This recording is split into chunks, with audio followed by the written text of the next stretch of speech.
የዘንድሮ የጥምቀት ከተራ በዓል ደማቅና ሰላማዊ በሆነ ሃይማኖታዊ ስነ ስርዓት መከበሩን የካፋ ዞን ሀገረ ስብከት የበጀት ክፍል ኃላፊና የቦንጋ ደብረ ፍስሐ ቅድስት ኪዳነ ምህረት ቤተክርስቲያን አስተዳዳሪ ቀሲስ ወንድመነ ተስፋይ ተናግረዋል። ዕለቱ በሃይማኖቱ አስተምህሮ ትልቅ ትርጉም ያለውና በልዩ ድምቀት ከሚከበሩ አበይት በዓላት አንዱ መሆኑንም ነው የገለጹት።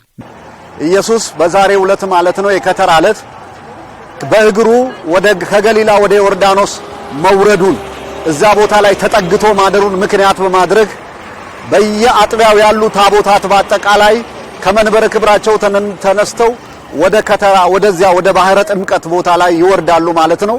ክርስቶስ ተጠግቶ የማደሩን ምክንያት በማድረግ በኢትዮጵያ ኦርቶዶክስ ተዋሕዶ ቤተክርስቲያን ታቦታተ ሕጉ ምእመናኑ፣ ካህናቱ፣ አገልጋዩ ሁሉ በአጠቃላይ በባህረ ጥምቀት ታቦቱን በማጀብ ሆያሉ ወረደ ወልድ እርሱ ክርስቶስ ከሰማይ ወርዶ በስጋ ማርያም ተገልጦ እርሱ ከገሊላ ወደ ዮርዳኖስ ወረደ የሚለውን በዓል ምክንያት በማድረግ እንደዚሁ እናከብራለን። ምእመናኑ ታቦቱን በክብርና በዝማሬ በማጀብ አቅመ ደካማ አዛውንቶችን በማገዝና በማስተባበር ያሳዩትን በጎ ተግባር አጠናክሮ እንዲያስቀጥሉ መልእክታቸውን አስተላልፈዋል።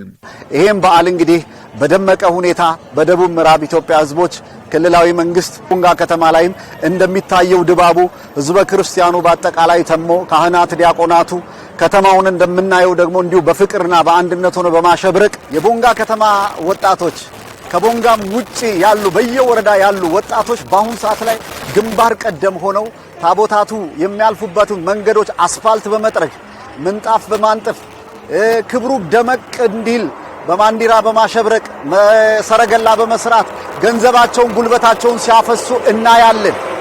ይሄ ስራቸው ታዲያ እጅግ ይበል የሚያሰኝ ነው። ግን በአመት አንድ ጊዜ ብቻ አይደለም። ሁሉ ጊዜ በሚደረጉ ሁሉ ጊዜ በሚሰሩ ሁነቶችም ሆነ በግል ሕይወታቸው እግዚአብሔርን ሊፈሩ ይገባቸዋል።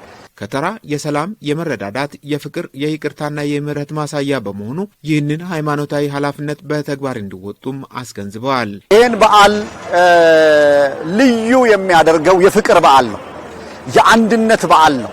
ይህን ፍቅር በማጽናት አንድ በመሆን እርሱ የፍቅር አምላክ ነው። ስለ ሰው ልጆች ሲል ከሰማይ ሰማያት ወርዶ ነው በባህረ ዮርዳኖስ ላይ የተጠመቀው እንጂ መጠመቅ የሱ የባህሪ ሆኖ አይደለም እና ዛሬም የዕዳ ደብዳቤያችንን ለመቀደድ በማዕከለ ዮርዳኖስ ላይ በኪደተ እግሩ ቆሞ ያንን የዕዳ ደብዳቤያችንን እንደ አምላክነቱ አቅልጦ እንደ ስጋው ረግጦ ያጠፋብልን ታላቅ ቀን ነው በማለት እናከብረዋለንና በአንድነት ሆነን በፍቅር ልናከብረው የሚገባን ትልቅ ብሔራዊ በዓላችን ነው። የጥምቀት በዓል ዋዜማ በሆነው የከተራ በዓል ላይ ከታደሙት የእምነቱ ተከታዮች መካከል መምህር ደረጀ መኮንን፣ ወጣት ቃል ኪዳን ዳንኤልና አቶ ጥላሁን ገብሬ በሰጡት አስተያየት የጥምቀት ከተራ በዓል ከሃይማኖታዊ ገጽታውን ባሻገር የአብሮነትና የይቅርታ መስተጋብር ማሳያ መሆኑን ገልጸዋል።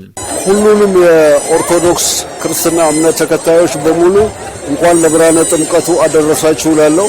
በተለይ በዚህ ባለንበት አካባቢ የክርስትና ሃይማኖት የተስፋፋው ከረጅም ጊዜ ጀምሮ ነው። ብሉይን ሐዲስን በአግባቡ የተረጎመና የተቀበለ በመሆኑ ጥምቀትን ሲያከብር ከዚህ አኳያ ነው። መጽሐፍ ቅዱሳዊ ነው። ባህላዊም ሃይማኖታዊም ክብሩ ተጠብቆ በዚህ ዕለት ህዝቡ የሚያሳየው ትብብር የሚገለጽ አይደለም። ለመጀመሪያ ጊዜ ነው ቦንጋ ላይ ጥምቀት በዓልን ሳከብር። ሆኖም በጣም አሪፍና ቆንጆ ሆኖ አግኝቻለሁ። በጣም አሪፍ ነው። የሰው አቀባበል ደስ ይላል። አለባበሱ ደስ ይላል። ያለው አጠቃላይ ባህሉ ሁሉም ነገር ደስ ይላል። በጣም ዘንድሮ ይለያል። አምና የነበረው ድምቀትና የዘንድሮ ደግሞ ትንሽ ጨመር ይላል። ዘንድሮ ደግሞ አዲስ ቤተክርስቲያን ሶብራ ኢየሱስ ክርስቶስ የጨመርንበት እንደገናም እዛም ክርስቲያኖች የተጨመሩበት ነውና ድምቀቱ ከአምና ዘንድሮ የተሻለ ነው። የከተራ በዓል እንደ ወትሮ በአማረና በደመቀ ሁኔታ እየተከበረ መሆኑን ገልጸው በቀጣይ ቀናት የሚከናወኑ የጥምቀትና የቃና ዘገሊላ በዓላትን በሃይማኖቱ አስተምህሮና ስነ ስርዓት መሰረት ለማክበር ሁሉም መተባበር አለበት ብለዋል።